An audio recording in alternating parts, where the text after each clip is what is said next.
ಎಲ್ಲಿ ಆ ಸೂರ್ಯ? ನನ್ಗೆ ಗೊತ್ತಿಲ್ಲ ಸರ್. ಈಗ ಆ ಸೂರ್ಯ ಎಲ್ಲಿದ್ದಾನೆ ಅಂತ ಹೇಳಿಲ್ಲ ಅಂದ್ರೆ ಈ ಗನ್ ಒಳಗಡೆ ಲೋಡ್ ಆಗಿರೋ ಬುಲೆಟ್ಸ್ ನಿನ್ ತಲೆ ಒಳಗಡೆ ಲೋಡ್ ಆಗುತ್ತೆ.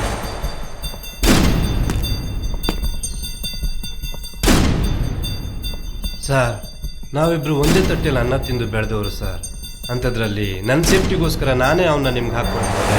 ನನ್ನ ಅವನ ಫ್ರೆಂಡ್ಶಿಪ್ಗೆ ಅರ್ಥ ಏನಿರುತ್ತೆ ಸರ್? ಥೂ, ನಿನ್ನಾಗ್ಲಿ ಅವನಾಗ್ಲಿ ಹೊಡೆದ್ರೆ ನನಗೇನೋ ಸಿಗುತ್ತೆ. ರಿಪಬ್ಲಿಕ್ ಡೇ ದಿವಸ ಜನಗಳ ಚಪ್ಪಾಳೆ ಮಧ್ಯೆ ಈ ಶೋಲ್ಡರ್ ಮೇಲೆ ಒಂದು ಎಕ್ಸ್ಟ್ರಾ ಸ್ಟಾರು, ಪ್ರಮೋಷನ್ ಅನ್ನೋ ಹೆಸರಿನಲ್ಲಿ ಈಗ ಬರ್ತಿರೋ ಸಂಬಳ ಜೊತೆ 5,000 ಎಕ್ಸ್ಟ್ರಾ ದುಡ್ಡು, ಅಷ್ಟೇ ತಾನೆ? ನಿನ್ನ ಸೂರ್ಯನ ಪ್ರಾಣ ಉಳಿಸೋ ಜವಾಬ್ದಾರಿ ನಂದು. ಅಷ್ಟು ಮಾತ್ರ ನಂಬಿಕೆ ನಿನಗೆ ನನ್ನ ಮೇಲಿದ್ದರೆ ಅವನಿಗೆ ಫೋನ್ ಮಾಡು. ನಿಮ್ಮ ಮಾತನ್ನು ನಾನು ನಂಬೋದಾ ಸರ್? ಮಾಡೋ.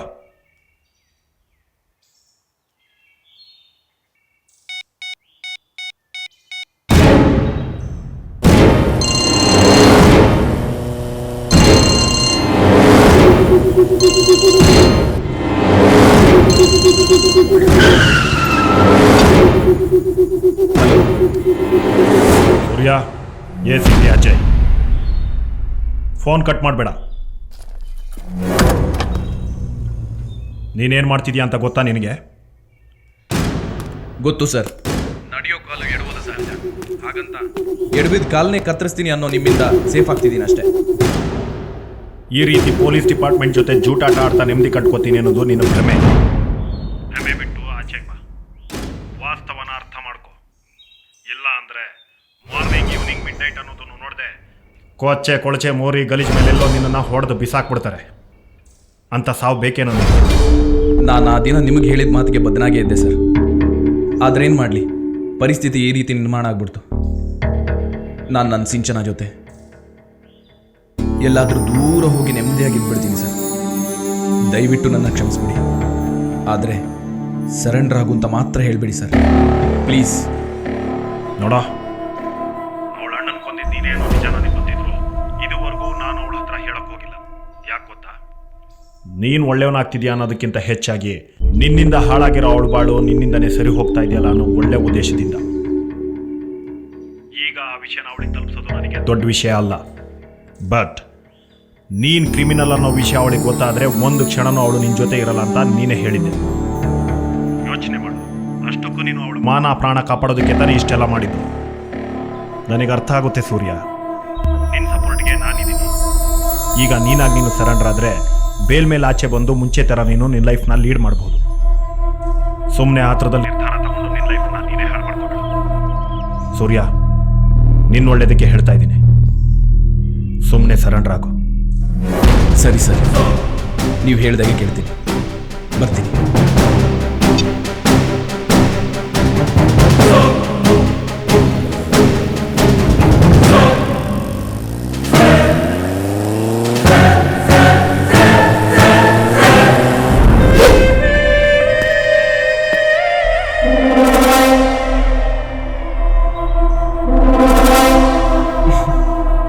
ನೀವು ಯಾಕೆ ನನ್ನನ್ನು ಇಲ್ಲಿ ಕರ್ಕೊಂಡ್ಬಂದಿದ್ದೀರಿ ಅಂತ ನನಗೆ ಚೆನ್ನಾಗಿ ಗೊತ್ತು ಸರ್. ಸುಮ್ಮನೆ ಯಾಕೆ ಟೈಮ್ ವೇಸ್ಟ್ ಮಾಡ್ತಿದ್ದೀರಾ? ಹೊಡೆದು ಬಿಡಿ. ತಪ್ಪು ಮಾಡ್ಬಿಟ್ಟೆ ಸೂರ್ಯ. ಯಾರ್ದು ಸರ್ ತಪ್ಪು? ಯಾವೊಂದು ತಪ್ಪು? ನಿಜವಾಗ್ಲೂ ತಪ್ಪು ಮಾಡ್ದವ್ ನಾನಲ್ಲ ಸರ್, ಆ ದೇವರು. ಯಾರಿಗೆ ಬೇಕು ಸರ್ ಈ ಲೈಫು? ಗ್ಯಾರಂಟಿ ಇಲ್ದೇ ಇರೋ ನನ್ನ ಲೈಫ್ಗೆ ಇನ್ಶೂರೆನ್ಸ್ ಮಾಡಿಸಿ ಬಾಂಡ್ ಪೇಪರ್ನ ಜೋಬಲ್ಲಿ ಇಟ್ಕೊಂಡ್ರು ಪ್ರಾಣ ಹೋದಾಗ ದುಡ್ಡು ಎಣ್ಸಕ್ಕಾದ್ರೂ ನನ್ನವರು ಅಂತ ಯಾರೂ ಇಲ್ಲ ಸರ್. ಅಟ್ಲೀಸ್ಟ್ ಅವಳ ನಿಸ್ವಾರ್ಥ ಪ್ರೀತಿಗೆ ನನ್ನ ಪ್ರಾಣನೇ ಗಿಫ್ಟಾಗಿ ಕೊಡಬೇಕು ಅಂತ ಪರ್ಫೆಕ್ಟ್ ಡಿಸಿಷನ್ ಮಾಡ್ಕೊಂಡಿದ್ದೀನಿ ಸರ್. ನಿಮ್ಮ 2 ಇಂಚ್ ಬುಲೆಟ್ಗೆ ನನ್ನ ಎದೆನ್ ಸೀಳೋ ತಾಕತ್ತಿದೆಯೋ ಹೊರತು ಅದ್ರೊಳಗಡೆ ಇರೋ ಅವಳ ಅಗಾಧವಾದ ಪ್ರೀತಿನ ಕರಗಿಸೋ ತಾಕತ್ತಿಲ್ಲ ಸರ್. ನಮ್ಮ ಪಬ್ಲಿಕ್ಕು ಬೆಂತಟ್ಟಿ ತಲೆ ಸವರಿ ಶಬಾಷ್ ಅಂತ ಹೇಳೋ ಯಾವ ಪ್ರಜೆಗೂ ನಾನು 3 ತೈಟಿಲ್ಲ ಅನ್ನೋ ಒಂದೇ ಒಂದು ಕಾರಣಕ್ಕಾದರೂ ನೀವು ನನ್ನನ್ನು ಹೊಡಿದೇ ಬಿಡಬೇಕು ಸರ್. ಆದರೂ ನಿಮ್ಮ ಪ್ರಾಣ ಭಿಕ್ಷೆ ನನಗೆ ಬೇಕಾಗಿಲ್ಲ. ನನ್ನ ಸಾವು ನನ್ನ ಕಣ್ಮುಂದೆ ಕಾಣ್ತಾ ಇದೆ. ನಾನು ಸಾಯೋದಕ್ಕೆ ರೆಡಿಯಾಗಿದೆ. ಹೊಡೆದು ಬಿಡಿ ಸರ್.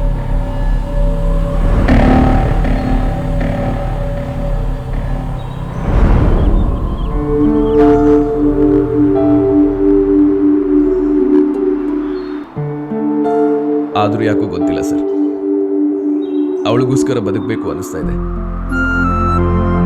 ಬಿದ್ರೆ ಎತ್ತೋರಿಲ್ಲ, ಸತ್ರೆ ಅಳೋರಿಲ್ಲ ಅನ್ನೋ ಟೈಮಲ್ಲಿ ಸಿಕ್ಕಿದ್ದಾಳೆ ಸರ್. ನನಗೆ ಸಾಯೋದು ಬಿಟ್ರೆ ಬೇರೆ ಆಪ್ಷನ್ ಇಲ್ವಾ ಸರ್? ಇವತ್ತು ನಾನೇನಾದರೂ ನಿನ್ನನ್ನು ಸುಮ್ಮನೆ ಬಿಟ್ಬಿಟ್ರೆ ಇಡೀ ಅಂಡರ್ವರ್ಲ್ಡ್ನ ನಾನೇ ಮಿಸ್ಲೀಡ್ ಮಾಡ್ದಂಗಾಗುತ್ತೆ. ಹಾಗಂತ ನಾನೊಬ್ಬ ಸತ್ತೋದ್ರೆ ಎಂಟೈರ್ ಸಿಟಿನಲ್ಲಿ ಕ್ರೈಮ್ ನಿಂತೋಗುತ್ತಾ, ಅಥವಾ ಎಲ್ಲ ಕ್ರಿಮಿನಲ್ಗಳು ನರ ಸತ್ತೋಗುತ್ತಾ? ಇಲ್ಲ ಸರ್, ಇಲ್ಲ. ಕ್ರೈಮ್ಗೆ ಕೊನೆ ಅನ್ನೋದೇ ಇಲ್ಲ. ನೀವೆಷ್ಟೇ ಕ್ರಿಮಿನಲ್ಸ್ಗಳನ್ನ ಸಾಯಿಸಿದ್ರು ಕ್ರೈಮ್ ಸಾಯಲ್ಲ. ಕ್ರಿಮಿನಲ್ಸ್ಗಳ ಫೇಸ್ ಮಾತ್ರ ಚೇಂಜ್ ಆಗುತ್ತೆ ಅಷ್ಟೇ. ಸಿಂಚನ ಈಗ ನನಗೆ ಬರೀ ಲವರ್ ಮಾತ್ರ ಆಗಿಲ್ಲ ಸರ್. ನನ್ನ ಬದುಕು, ನನ್ನ ಭವಿಷ್ಯ, ನನ್ನ ಜಗತ್ತು ಎಲ್ಲ ಅವಳೇ ಸರ್. ನನ್ನ ಈ ಒದ್ದೆ ಆಗಿರೋ ಕಣ್ಣಿಂದ ಹಿಡಿದು ನನ್ನ ರಕ್ತದ ಪ್ರತಿ ಕಣಕಣದಲ್ಲೂ ಅವಳ ಪ್ರತಿಬಿಂಬನ ಹಚ್ಚಿ ಹಾಕೊಂಡಿದ್ದೀನಿ ಸರ್. ಈಗ ನೀವು ಹೊಡೆಯೋ ಜಾಗದಿಂದ ಚಿಮ್ಮೋ ರಕ್ತನ ಸ್ಕ್ಯಾನ್ ಮಾಡಿ ನೋಡಿದ್ರು ಅವಳೇ ಕಾಣ್ತಾಳೆ ಸರ್. ಈಗಲೂ ನಡೆಯೋದೆಲ್ಲ ನಡೆದೇ ತೀರ್ಲಿ, ಏನೇ ಬಂದ್ರು ನನಗೆ ಇರಲಿ ಅಂತ ನಾನೇನಾದ್ರೂ ತೊಡೆ ತಟ್ಟು ನಿಂತ್ರೆ ನನಗೆ ಯಾರು ಲೆಕ್ಕಕ್ಕೆ ಇಲ್ಲ. ಆದರೆ ಅವಳ ಅಣ್ಣನ ಕೊಂದಿರೋದು ನಾನೇ ಅನ್ನೋ ಸತ್ಯ ನನ್ನಿಂದಲೇ ಮುಚ್ಚೋಗ್ಲಿ ಅನ್ನೋ ಒಂದೇ ಒಂದು ಕಾರಣಕ್ಕೆ ಈ ರೀತಿ ಅಸಹಾಯಕನಾಗಿ ನಿಮ್ಮ ಮುಂದೆ ನಿಂತಿದ್ದೀನಿ. ನಿಮ್ಮ ಮಾತಿಗೆ ಮರಳಾಗಿ ಇಲ್ಲಿಗೆ ಬಂದ್ಬಿಟ್ಟು ತುಂಬಾ ದೊಡ್ಡ ತಪ್ಪು ಮಾಡಿಬಿಟ್ಟೆ ಸರ್. ತಪ್ಪು ಮಾಡಿದವ್ರಿಗೆ ಶಿಕ್ಷೆ ಆಗಲೇಬೇಕು ಸೂರ್ಯ. ಇದು ನಾವೆಲ್ಲ ಒಪ್ಕೊಂಡಿರೋ ಸಂವಿಧಾನದ ನಿಯಮ.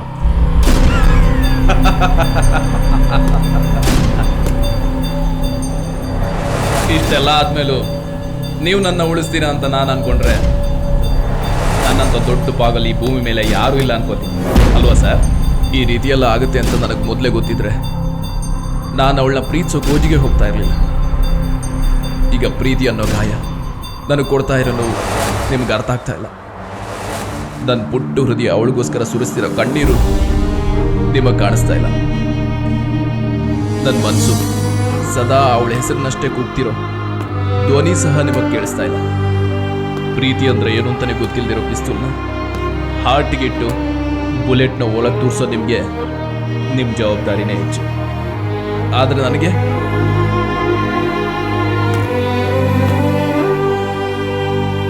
ನ್ಯಾಯ, ನೀತಿ, ಕಾನೂನಿನ ಚೌಕಟ್ಟಿನೊಳಗೆ ಪ್ರೀತಿ, ಪ್ರೇಮ, ಸ್ನೇಹನ ತಂದರೆ ನಾನೇ ಅಲ್ಲ, ಬೇರೆ ಯಾರ ಕೈಲೂ ಪರ್ಫೆಕ್ಟಾಗಿ ಕರ್ತವ್ಯನ ನಿಭಾಯಿಸೋದಕ್ಕಾಗೋದಿಲ್ಲ.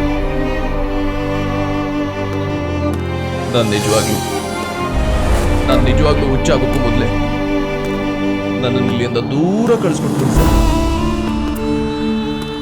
ಬೀಸೋ ತಂಗಾಳಿಗೆ ಹಾರೋಡು ಅವಳ ಮುಂಗುರುಳು ನನ್ನ ನೆನಪಾಗಕ್ಕೂ ಮೊದಲೇ ನಗು ತುಂಬಿದ ಅವಳ ಮುಖ ನನ್ನನ್ನು ಇಂಚಿಂಚು ಕೊಲ್ಲೋಕ್ಕೂ ಮೊದಲೇ ನನ್ನನ್ನು ಇಲ್ಲಿ ಉಸಿರಾಡಕ್ ಬಿಡಬೇಡಿ ಸರ್. ಸಾಯಿಸ್ಬಿಡಿ ಸರ್. ಇದುವರೆಗೂ ನಾನು ಮಾಡಿರೋ 27 ಎನ್ಕೌಂಟರ್ನಲ್ಲಿ ಯಾವತ್ತೂ ಈ ಕೈ ಶೇಕ್ ಆಗಿರಲಿಲ್ಲ. ಫಾರ್ ದ ಫಸ್ಟ್ ಟೈಮ್ ನನ್ನ ಮನಸ್ಸು ನಿನ್ನನ್ನು ಟಾರ್ಗೆಟ್ ಮಾಡಕ್ಕೆ ಬಿಡ್ತಾ ಇದೆ. ಏನು ಮಾಡಲಿ, ನಿನ್ನನ್ನು ಹೊಡೆದೆ ನನಗೆ ಬೇರೆ ಆಪ್ಷನ್ ಇಲ್ಲ.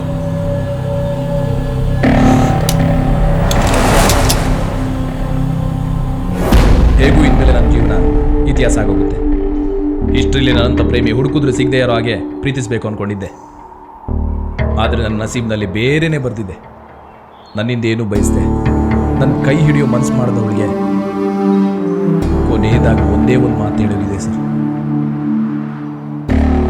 ಒಂದೇ ಒಂದು ಅವಕಾಶ ಕೊಡಿ ಸರ್, ಪ್ಲೀಸ್.